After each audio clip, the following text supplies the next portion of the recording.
third night ngayon ng service sa wake ni Lola. Hi, Sia. Say hi to the people in Cagayan.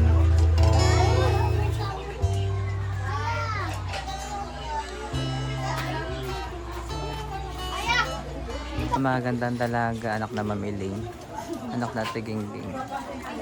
Magandang dalaga na igsuso po yan. Mga po din po yung nilabas yun.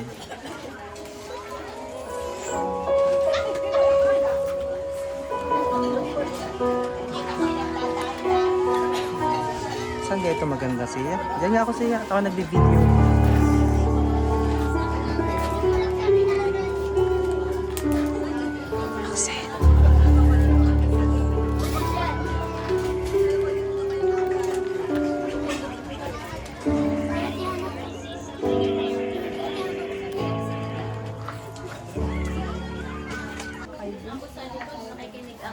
Makikinig tayo ngayon na salitaan ng Diyos. Ma, kayo okay lang kayo dyan?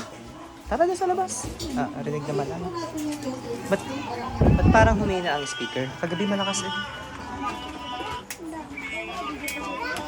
Ayan.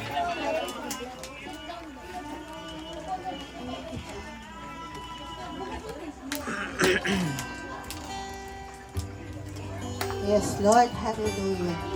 Nawa sa gabi ito, Panginoon, ikaw Panginoon ang itataas at ikaw ang pangunahin ng buong sa gabi ito, Panginoon. At alam naman, Panginoon, ang lahat na ito, Panginoon, ay para sa iyo, Panginoon.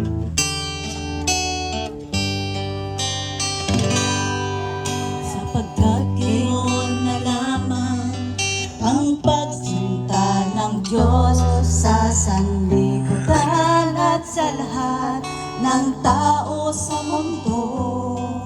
Sapagkat gayon na lamang pag-ibig ng wagas na kanyang ibinigay, bugtong niyang anak upang sino man sumampalataya ay maligtas. Di niya nais mapahamak sino man. Si Jesus ay namatay upang tayo ay mabuhay magpakailanman. Ang iyong pagtitiwala ibigay mo ng lubos at di ka mabibigo. Magtiwala ka lamang. Ang lahat ng bagay sa mundo ay kusang lilipas, ngunit ang pag-ibig niya magpakailanman upang sino mang sumampalataya ay maligtas. Di niya nais mapahamak sino man. Si Jesus ay namatay upang tayo ay mabuhay magpakailanman. Wala nang hihigit pa sa tunay na pagsinta. Buhay ay inalay niya upang sino man sumampalataya ay maligtas. Di niya nais mapahamak sino man. Si Jesus ay namatay upang tayo ay mabuhay magpakailanman.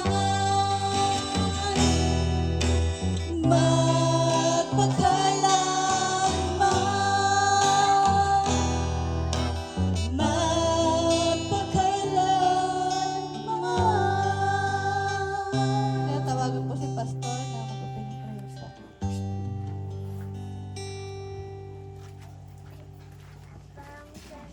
Yan, tayo po yung manalangin. Dakilang Ama na makapangyarihan sa lahat. Diyos na mabuti. Diyos na dakila. Sa oras nito, ikaw ay aming pinupurit, pinasasalamatan na Diyos sa pagkakataong ito, Panginoon. Lord, sa oras nito, kami po ay narito upang ganapin ang gawain ito. Higit sa lahat, Panginoon, dalangin ko, Diyos, habang narito kami, Panginoon, yung presensya mo, Panginoon, ang patuloy na lumagi sa aming kalagitnaan, Panginoon. Bagaman, Panginoon, may kalungkutan, Panginoon, sapagkat ang gawain ito, Panginoon, ay talagang para magbigay aliw para sa amin, Panginoon. Sapagkat kami po ay nangulila sa aming mahal sa buhay, Panginoon. Ang dalangin ko, Diyos, ang iyong banal na presensya ang magbigay ng kaaliwan sa amin, Panginoon, sa pamamagitan ng iyong salita, Panginoon. Gamitin mo po, Panginoon, ang iyong lingkod, Panginoon, bilang daluyan ng mga salita mo, Panginoon. Pagpalain niyong bawat isang narito, Panginoon. Maramdaman namin, Panginoon, ang kapayapaan at kagalakan sa kabila, Panginoon, ng kalungkutan, Panginoon, na aming pinagdadaanan, Panginoon. Lord, naniniwala kami, Panginoon, na ikaw ang magtatagumpay sa gabing ito. Samahan mo ang bawat isa, Panginoon. Higit sa lahat, ang iyong presensya ang aming maranasan sa gabing ito, Panginoon. Salamat po, Ama. Sa iyo namin ipinagkakatiwala ang lahat, Panginoon. Ito po ang aming dalangin sa pangalan ni Jesus. Amen, amen, amen. Muli po, magandang gabi sa bawat isa. Ang gabing ito ay nababalutan po ng kalungkutan. Ngunit may kagalakan. Bakit? Dahil sa lulabas yun po ay nasa piling na ng ating Panginoong Jesus. Amen? Amen. Aawit po na tayo sa ating Panginoon. Yes, Lord.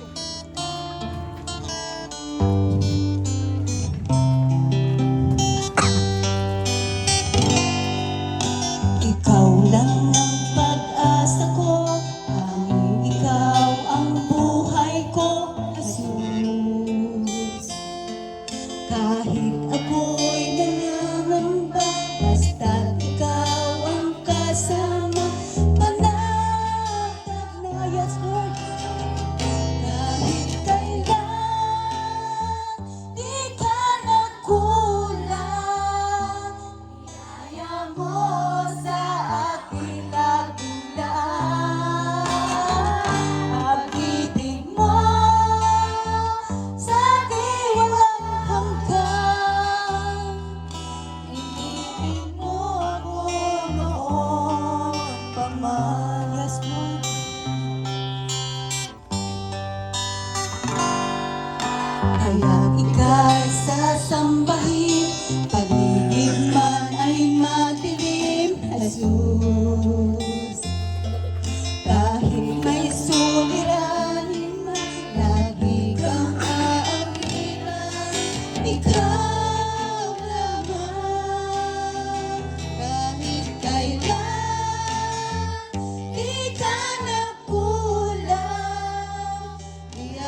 walang makapaghihiwalay, walang makaparangkay sa pag-ibig mo. Ano man kalayo ang langit, pag-ibig mo'y para sa lahat. Luluhod kami sa paanan mo, sasamba sa'yo, O Diyos. Gaano man kalayo ang langit, pag-ibig mo'y para sa lahat. Ikaw ang lakas at Panginoon ng buong buhay ko. Gaano man kalayo ang langit, pag-ibig mo'y para sa lahat. Luluhod kami sa paanan mo, sasamba sa'yo, O Diyos. Gaano man kalayo ang langit, pag-ibig mo'y para sa lahat. Ikaw ang lakas at Panginoon ng buong buhay ko. Yes, Lord. Ikaw ang lakas at Panginoon ng buong buhay ko. Ikaw ang lakas at Panginoon ng buong buhay ko. Yes, Lord. Diyos na hindi nagbago, Diyos na hindi nagkulang, Diyos na laging nandyan at hindi nang iwan. Diyos na napakabuti lagi sa bawat oras at minuto ng buhay namin. Pinupuri ka namin, O Diyos, sa gabing ito. Ikaw po ang aming mapurihan at mapataas ang iyong dakilang pangalan sa gabing ito, Panginoon. Sa pangalan ng aming Panginoong Hesus, Amen. Ayan po, pwede na po tayong umupo at tayo po ay makikinig po tayo ng salita. At pagbati ng hindi ko masasabi kung maligaya, kung masaya o ano. Ang mahalaga ay tayo ay bilang mga Kristiyano, ano man po mga sitwasyon, ay hindi po hadlang na tayo ay maging malungkot, sapagkat ang kamatayan po ay hindi hadlang sa mga anak ng Diyos para tayo ay maging patuloy na malungkot sa pagpanaw ng ating mga mahal sa buhay. Ngayon pong gabi ay si Auntie Basyon po ay ito ay siya po ay umuwi na sa tahanan ng ating Panginoon at talaga namang kahit ako nga ay talagang nalulungkot dahil nga si Auntie Basyon po ay naging bahagi din po ng buhay ko nung ako po ay kabataan pa. Sa lugar na ito, nandito si Pare Mando, saksi yan. Sino pa? Si Pare Edwin. Nasaan si Pare Edwin? Yan, yung mga kasabayan ko dito na malapit na nag-senior na nga pala si Pare Edwin. Ako, malapit na. Kami ni Pare Ricky. Nasaan si Pare Ricky? Yan, parang kailan lang ang bilis ng panahon po. At para kay Auntie Basyon po, ay hindi po kalugihan. Dahil kung para sa akin, ay natapos na ni Auntie Basyon ang kanyang takbuhin bilang mananampalataya. Kung titinan po natin, ay talagang natapos na ni Auntie Basyon. Parang sulit. O nandito Sister Nining, ano po? Sa lahat ng nating mga kapatiran na ito, at alam po lahat po naman nandito ay lahat ay mananampalataya na. Kasi Ada Jade, nandito na rin. Yan, yung po sa huli, yan, yung mga huli na. Yung mga anak ni Pare Edwin. Yan, si Sir Rodel, si Ryan. Ito yung mga huli na ito, mga ito eh. At sina anak ni Pare Mando, ayan, si Roma, ayan, yung mga manugang na eh. At si Pastor Leonard po ay nandito rin. Yung kanyang nanay po ay matagal ko rin nakakilala yung nanay ni Pastor Leonard at hindi rin magkakaiba kasi po yung akin po kuya ay ang naging asawa po ay si Ate Gloria. Yan, Gloria Malayo. Kaya yung mga malayo po ay parang malapit din sa amin po mga anak na rin. Mga malayo. Kaya alos isang pisana Exusoy, Malayo, Bilyon. At yan, mga nauna dito noong unang panahon. At salamat. Kaya Antibasyon po ay para yung kay Apostol Pablo, natapos na niya mga takbuhin.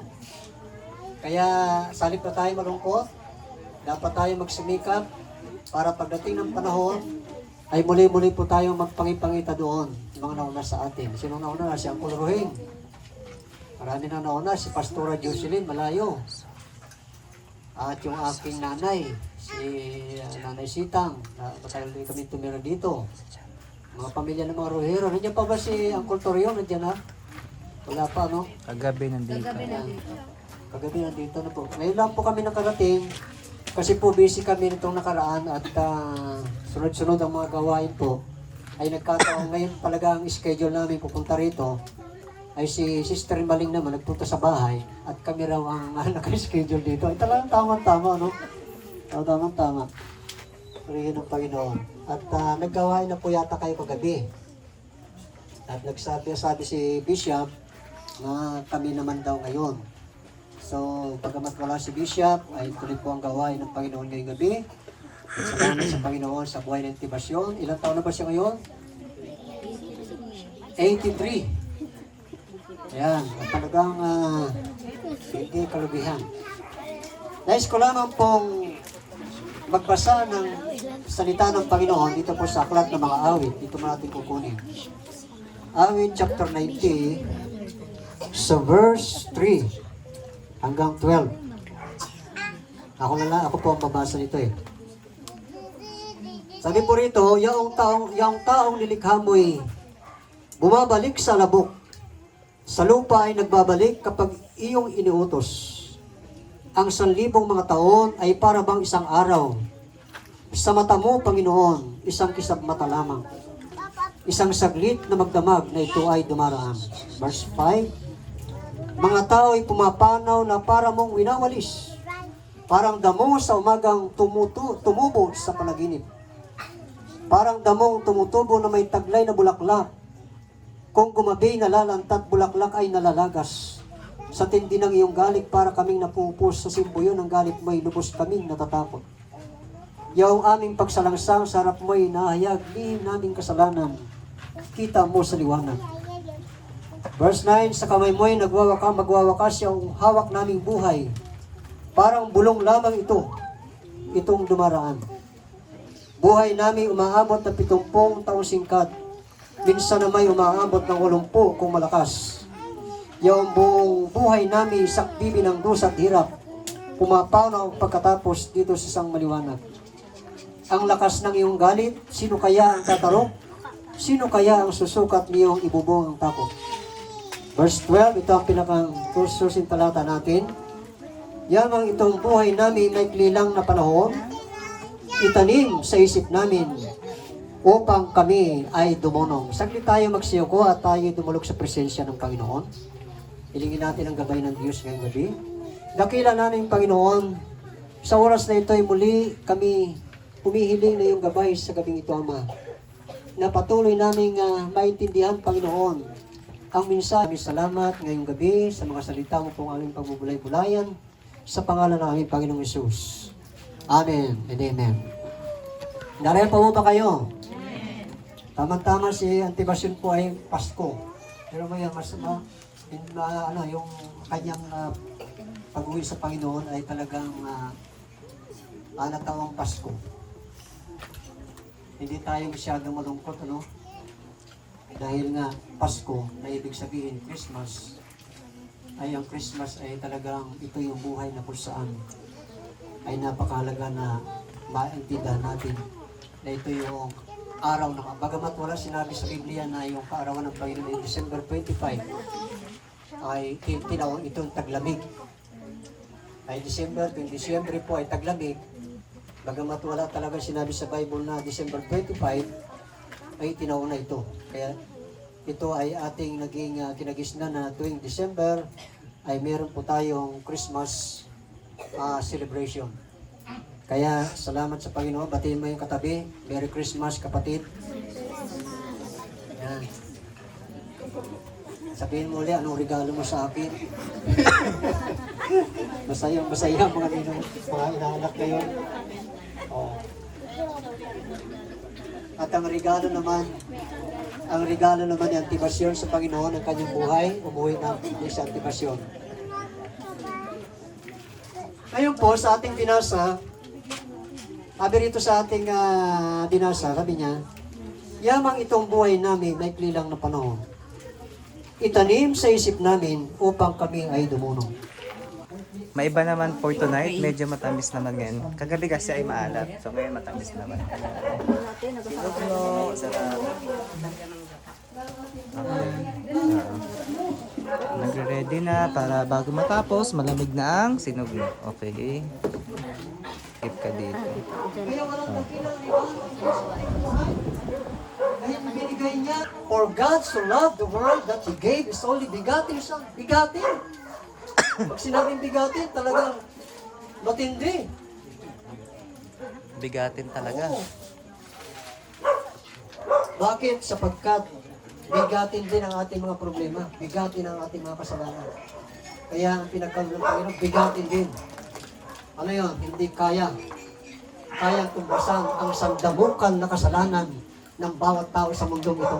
Binahan niya tayo, kahit na tayo makasalanan. May ganun. Alam niyo ba ang kasalanan? Parang tae yan. Po ba? Kaya niyo bang yakapin niyo ba yung mga tao amoy tae? Tayo niyakap ng Panginoon kahit tayo mabaho. Niyakap niya tayo. Kahit na tayo may sakit, may ketong. Alam niyo yung kwento sa ketong? Kung may sumakay daw sa sasakyan, ay may ketong. Magbabayad na ang pamasahe. Nalaglag yung daliri dahil may ketong nga eh. Yun. Sabi ng driver, wag na po, ay magbayad. Hindi, sa tuwa naman nung may ketong, ay naku, marami salamat po. Niyakap niya yung driver. Diba? Ganon tayo. Napakarami natin, madumi, masangsang. At hindi nandira sa atin, sapagkat sabi doon, for God so loved the world that He gave His only begotten, that whosoever believes in Him should not perish but have eternal life. Hindi mapahamak kundi magkaroon ng buhay naman. Paano natin acknowledge, understanding your life as a gift from God? Unawain natin, sabi mo sa katabi, naunawaan mo na ba? Mahalaga ka sa Panginoon. Ano pa? Understanding your time on earth is short. Unawain natin ang ating oras sa mundong ito'y maikli din. Ilang taon ka na ba ngayon? Sabi mo sa katabi, ilang taon ka na kapatid? Ba, mag-isip-isip ka na, 1, 2, 3. Ha? Sabi mo sa katabi, gumayak-gayak ka na. Akala nung iba, eternal na. Pagising sa umaga, kain, tulog, kain, gising, trabaho na naman. Wala na. Hallelujah. Hindi niya naunawaan, may oras. May oras tayo. Inuurasan tayo, may time limit tayo. At hindi natin alam yung time limit natin. Baka bukas hindi na para sa atin, sa iba naman. Are you ready? Hallelujah, kagaya ng nangyari kay Antibasyon. Pero alam ko si Antibasyon, lagi ready yan. Di ba, naka-attend pa yata ito ng mga gawain na nakaraan eh. Anong namatay nga pala? May namatay yung asawa ni Isit. Ay, nandun si Antibasyon. Nagkwentuhan pa kami ito eh. At pag nakikita ko siya, lumalakas ang aking kasi pag nakikita ko yung mga nauna na nakatatanda, kagaya na pastoran nila, na wala na rin ngayon. Ang natitira na lang, halos siya, tiba siya wala na rin ngayon. Sino pang natitira? Dumingin ka nga sa iyong katabi kung may natira pa dyan. Ayan. Ano na? O, sabihin mo sa iyong katabi, tayo na yun, natitira. Oo. Kaya nahagilap po si Pare Edwin. Sino pa? Si Brother Ricky. Dahil kami naman yung susunod na matitira. Yung aking kumpare dito, si Pare John Martos, nauna na sa akin. Oh, sino pa? Kaya sabi dito, mamuhay tayo. Ay, nasa pangalawa na pala tayo. Oo. Pangalawa, paano tayo magbilang? Number 1, acknowledge life is short. Pangalawa, sa tao, ang mamatay. Minsan lamang at ang kasunod ay ano? Paghuhukom na. Isa lamang ang buhay mga kapatid, mga kaibigan. Hindi biro-biro yan. Sabi mo sa iyong katabi, hindi biro-biro ang buhay. Kailan lamang, lagi kami umuwi sa Mabuhay Pastor Riley, minsan nag-deliver kami ng ibos. Meron nung kapitbahay si Uncle Bando, malapit sa bahay nila. Lagi ko nakikita nagbibisikleta yun. Dahil pag na-deliver ang ibos, doon ako nagtatambay sa barbershop ni Sister Gingging. Nakikita ko siya, nagbabay tuwing umaga, bibili ng pandesal siguro yun.